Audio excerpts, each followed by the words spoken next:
Welcome to the Tim Booker channel. Wisdom is worth spreading. Wishing you a delightful listening experience. Today, I will be interpreting a book for you called Going Horizontal. There are two key words in the title, horizontal and leadership. Let's explain them separately. First, horizontal. Here, horizontal refers to the flattening of organizational structures. To put it more plainly, it means reducing the levels of hierarchy within an organization, enabling employees to collaborate in a more equal relationship. When you hear about horizontal, you might think this is a major concern at the organizational level that only interests management and doesn't affect most employees. However, this book focuses not on the structure of organizations but on the people within them. You can think of it as a self-improvement guide for horizontal workers. The core of the book is to help professionals enhance themselves and adapt to the requirements of horizontal organizations. You might wonder why you should adapt to the requirements of a horizontal organization if you work in a traditional hierarchical one, where there are layers between the CEO and interns. The reason is that the qualities demanded by horizontal organizations are transferable. Once you cultivate yourself into a competent horizontal worker, you will excel not only in horizontal organizations but also in hierarchical ones. You will display leadership within teams.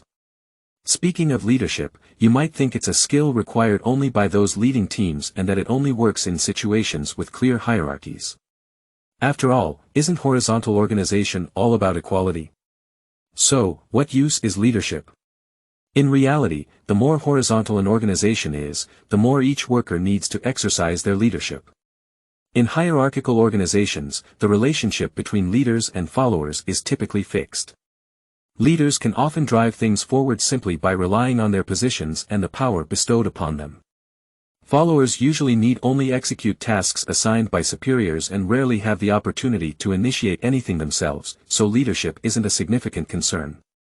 But in a horizontal organization, since anyone can step up to lead a project, everyone needs the ability to define problems, align with colleagues on objectives, assemble ad hoc teams, and handle tasks effectively. Leadership is a prerequisite for everyone in a horizontal organization. In this sense, becoming a qualified horizontal worker is a process of developing leadership. Today's book, Going Horizontal, provides a systematic set of recommendations to help you master horizontal working methods and enhance your leadership. The author of this book is Samantha Slade, whose professional and educational background is quite diverse. Samantha studied cultural anthropology in college and, after graduation, entered the field of education, exploring paths for educational reform. Over the course of more than a decade, she became an advisor to the Canadian Ministry of Education.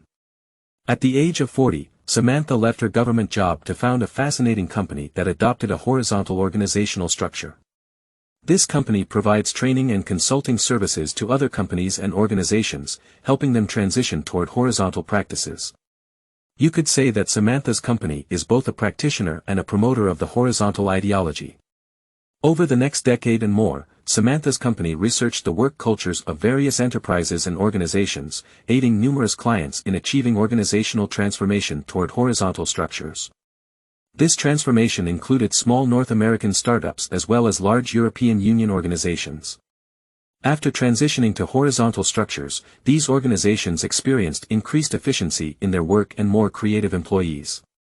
Throughout these years, Samantha accumulated a wealth of thoughts on horizontalism through hands-on work. She summarized a series of methods that horizontal workers need to master. This is the main content of today's book, Going Horizontal. In the following two parts, I will interpret the essence of this book for you. In the first part, we will discuss why Samantha advocates for a horizontal work culture, what such organizations should look like, and the benefits they offer. In the second part, we will examine the demands that horizontal organizations place on workers and how to develop the qualities required to be a more leadership-oriented worker in such an environment. Alright, now let's move on to the first part of our discussion. First, let's clarify what Samantha means by a horizontal organization and what makes such organizations advantageous. In the book, Going Horizontal, Samantha advocates for a horizontal organization where there are no fixed leaders within the team. Whenever a problem needs to be solved, like when a new project is introduced, the team comes together to hold a meeting where multiple solutions are proposed. Subsequently, the proposer of the chosen solution takes the lead and invites colleagues to form a temporary team to implement the solution. Within this workflow, there are two interesting aspects. First, there are no designated leaders within the team. Leadership emerges from the proposal of a solution. Whoever comes up with the idea is responsible for organizing the team. Second, team participation is voluntary. The proposer invites colleagues to join, similar to inviting friends to collaborate in an online game. If someone doesn't agree with the proposed solution or is too busy with other tasks, they can decline to participate. You might wonder whether such a system would motivate people to work when there's no obligation. During meetings, you might think, why should I propose solutions or accept invitations when there's no hierarchy to enforce it? I can just take it easy since no one is supervising me. In a horizontal organization, this scenario wouldn't occur.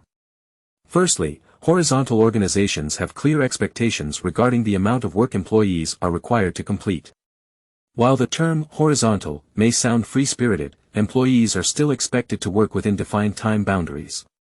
This doesn't mean fixed office hours. You have the flexibility to choose when and where you work as long as you can collaborate effectively with colleagues and meet reasonable work duration targets, such as 35 hours per week. The purpose of this system is to establish clear boundaries for employees' working hours, which serves as protection for both employees and the company. Additionally, work duration isn't a strict metric. The scale and number of projects you handle during that time are valid indicators of your workload. Regarding performance evaluation, it differs from traditional hierarchical organizations. Instead of superiors assessing subordinates, peers assess each other. This evaluation method aligns with the horizontal organization's emphasis on shared responsibilities among team members. In hierarchical organizations, the team leader usually bears primary responsibility for a project, while team members report to them. In contrast, in horizontal organizations, everyone is collectively responsible for the team's success. The outcome of a project directly affects everyone's interests, making everyone highly motivated to contribute. During evaluations, colleagues tend to provide fair judgments, especially concerning those who habitually avoid their duties. Of course, no system is without flaws, and there might be individuals who attempt to exploit this structure to avoid work while benefiting from others' efforts. Unfortunately, such possibilities cannot be entirely eliminated. Horizontal organizations, like all organizational forms, have their imperfections. They demand high standards of their members, but Samantha, the author of Going Horizontal, believes that horizontal organizations represent the future. What is the basis for this judgment? In the book, there are two main points. Firstly, horizontal organizations align more closely with people's natural states in daily life, making it easier to inspire employees and reducing management costs. Just like how adults autonomously manage their lives without constant direction from superiors, horizontal organizations trust their members to make decisions regarding when and where they work, as long as they achieve effective collaboration. Secondly, horizontal organizations better suit the mindset of the new generation of workers, those born in the 21st century who are adept at using the internet from an early age. The internet, with its flat and anonymous nature, has significantly influenced their thinking patterns. In such an environment, horizontal organizations, with their emphasis on equality and collaboration, tend to be more appealing. In conclusion, Samantha's advocacy for horizontal organizations centers not on teaching us how to initiate organizational changes but on helping us adapt to the requirements of horizontal organizations. The goal is to become more self-aware, independent, and proactive workers. Once we possess the qualities demanded by horizontal organizations, we'll be well prepared for the increasingly horizontal workplaces of the future and also excel in the current mainstream hierarchical organizations as more leadership-oriented workers. Next, let's explore the skills and methods that workers in a horizontal organization need to possess and how to develop these capabilities through practical self-improvement. From my previous introduction, you should already sense that in a horizontal organization, despite the absence of a strict hierarchy, it doesn't mean it's a free-for-all environment. Quite the opposite, due to the lack of fixed leaders, everyone needs to exhibit leadership qualities and step up during critical moments to lead the team in problem-solving. One fundamental skill required by such workers is proactiveness. In hierarchical organizations, proactiveness is often a scarce skill because some employees may fall into a passive and negative mindset. You might have heard complaints from colleagues like, the higher-ups have assigned another task, and it seems pointless. If I don't do it, I can't explain to my superiors, so I reluctantly carry on. These complaints reveal a typical passive worker mentality where the employee believes that defining the goal of their work is the responsibility of their superiors, and they merely follow orders, even if they don't fully agree. In this narrative, passive workers cast themselves as the suppressed party, sometimes resorting to half-hearted work to fulfill their duties. However, Samantha reminds us that mature workers must be vigilant against this passive mindset. If you notice any signs of passivity in yourself, you can give yourself deliberate mental cues. For instance, remind yourself regularly that you choose to work here, and with that choice comes responsibility. This isn't about deceiving or exploiting yourself but about conserving your energy. This is because if you decide that your work holds no value and you're doing it solely for a paycheck, you'll be less motivated and might even feel drained. However, outsourcing your motivation doesn't save energy. Negative emotions and inefficient work states can lead to severe mental exhaustion. How can you break free from this internal drain? Samantha's advice is to remember one guideline: it's not the company's standpoint but your own that matters. This might sound strange because, of course, you work for a company, and your tasks should contribute to its goals. It doesn't mean you can do as you please. What Samantha emphasizes is that horizontal workers must always be clear about their attitude toward each task. Samantha mentions a method she uses in her teams as a reference, which is utilizing pre-meeting check-ins. Pre-meeting check-ins aren't about signing in to confirm attendance. Instead, they involve setting aside time at the beginning of each meeting for all participants to express their feelings about the current project. The duration of this step can vary. For regular meetings, it might take up about 20% of the time, but for meetings aimed at fostering collective creativity, it can extend to 50% or more. The purpose of this step is to ensure that each participant is aware of their subjective attitude toward the task. Do you find the project interesting? Do you feel that the current approach lacks something and doesn't engage you? Do you feel overwhelmed by pressure, or do you believe you have the capability to lead the entire project? All these thoughts can be shared during the check-in. Samantha specifically emphasizes that during check-ins, there should be no dialogue. Each person must avoid commenting on others' statements. This is to allow everyone to express themselves freely. Even if you find your attitude toward the project greatly differs from your colleagues, there's no need to worry about getting into lengthy arguments at this stage, which could be counterproductive. In a horizontal organization, open expression of your position is crucial. As mentioned earlier, every task in a horizontal organization requires an invitation from a proposer to colleagues. Colleagues have the freedom to accept or decline these invitations. Samantha explains that this invitation system aims to bring together people with similar attitudes and enthusiasm for a particular task.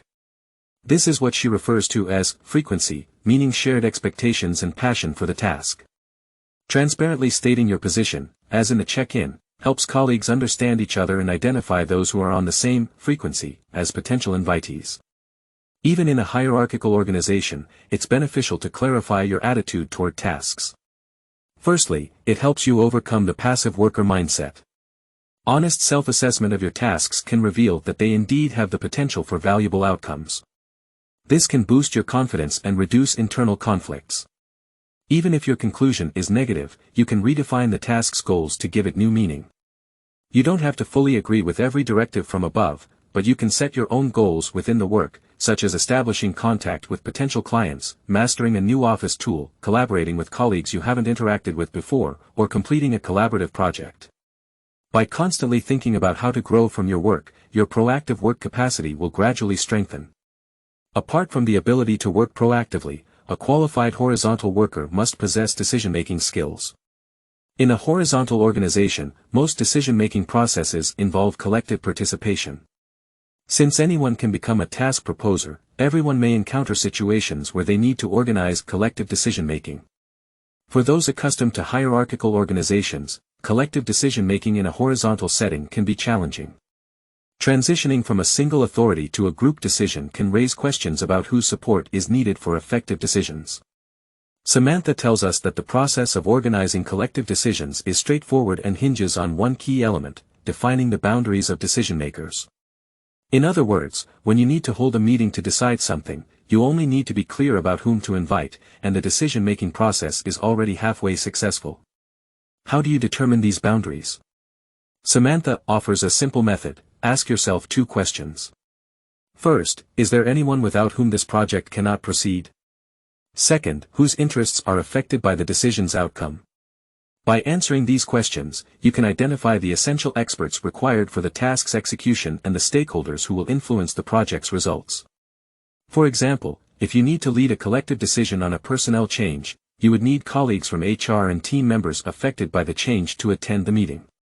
Additionally, if you want to make the decision-making process more transparent, you can extend invitations to other team members, allowing them to decide whether they want to join the decision-making meeting.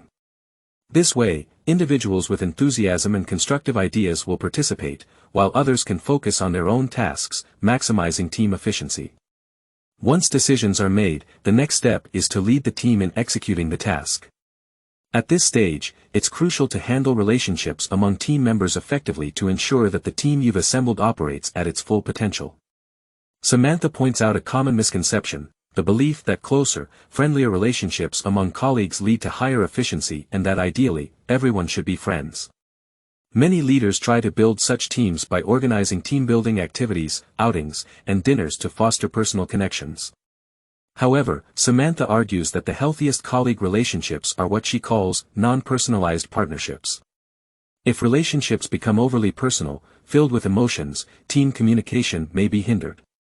People might hold back from speaking candidly due to personal ties.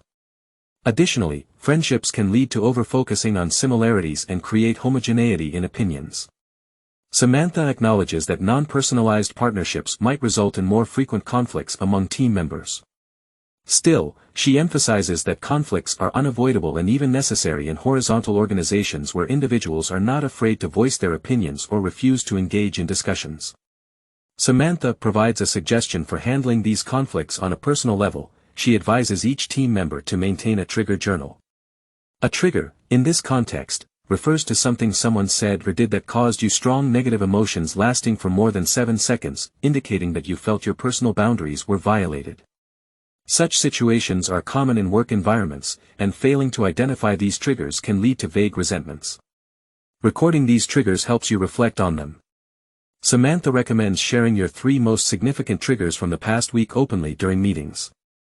This promotes transparency and allows you to establish your boundaries better. For instance, you might honestly inform a colleague during a meeting that a communication they initiated last week extended beyond work boundaries and affected your personal feelings. This type of meeting helps everyone in the team to understand their boundaries and avoid future friction. These steps ensure that conflicts are addressed openly and constructively, rather than festering beneath the surface. In a horizontal organization, where conflicts are more frequent due to the absence of hierarchical barriers, this practice can be beneficial for maintaining a healthy team dynamic. Alright, we're wrapping up here. I've covered the essence of the book, Going Horizontal, for you. Let's summarize. Firstly, the author of this book, Samantha, believes that in the future workplace, there will be more and more horizontal organizations. This is because horizontal organizations lack fixed hierarchical structures, and people organize work based on voluntary and self-initiated principles. This approach aligns more with the natural state of daily life.